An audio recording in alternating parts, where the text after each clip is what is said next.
রমজান মাসে ওমরা পালনের প্রস্তুতি নেওয়া হাজারো যাত্রী এখন চরম অনিশ্চয়তার মুখে। ভিসা সংকটের কারণে শত শত টিকিট বাতিল হয়েছে, এমনকি যাত্রী সংকটে কিছু ফ্লাইটও বাতিল হওয়ার আশঙ্কা দেখা দিয়েছে। কোনো ধরনের ঘোষণা ছাড়াই আসন্ন হজের প্রস্তুতির জন্য সৌদি আরব ওমরার ভিসা কোঠা প্রায় 90% কমিয়েছে। এতে একেবারে কমে গেছে ওমরার ভিসা ইস্যুর সংখ্যা। ওমরা যাত্রীদের চাহিদা অনুযায়ী সৌদি এজেন্সিগুলো ওমরার ভিসা ইস্যু করতে পারছে না। এতে অপেক্ষমান হাজার হাজার বাংলাদেশি ওমরা যাত্রী বিপাকে পড়েছে।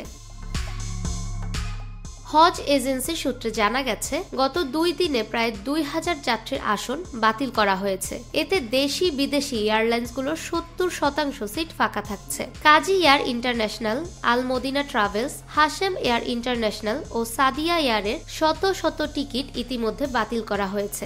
ধর্ম মন্ত্রণালয়ের সচিব AKM আফতাব হোসেন প্রামাণিক জানান, বাংলাদেশি ওমরা যাত্রীদের ভিসা কমিয়ে দেওয়ার বিষয়টি জানতে মক্কায় বাংলাদেশ হজ মিশনের সঙ্গে যোগাযোগ করা হচ্ছে।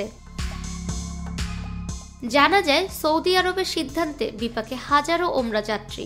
এদিকে এয়ারলাইন্সগুলো ফেরত দিচ্ছে না অগ্রিম টিকিটের টাকা, ফলে লাখ লাখ টাকা লোকসান গুনতে হচ্ছে এজেন্সি মালিক ও ওমরা যাত্রীদের। এমন পরিস্থিতিতে আগের মতো ওমরার ভিসা ইস্যু করতে রাজকীয় সৌদি আরব সরকারের আশু হস্তক্ষেপ চেয়েছে এজেন্সি মালিকদের সংগঠন হাব। পাশাপাশি সৌদি সরকারের সঙ্গে এই বিষয়ে যোগাযোগ করছে ধর্ম মন্ত্রণালয়। উল্লেখিত বিষয়ের সত্যতা নিশ্চিত করে ধর্ম উপদেষ্টা আফম খালিদ হোসেন বলেন, এটি সৌদি সরকারের সিদ্ধান্তের বিষয়, এখানে বাংলাদেশের কোনো হাত নেই। টিকিটের টাকা ফেরত দেওয়ার বিষয়ে সৌদি দূতাবাসের মাধ্যমে যোগাযোগ করা হচ্ছে। আমরা সৌদি সরকারকে অবহিত করব।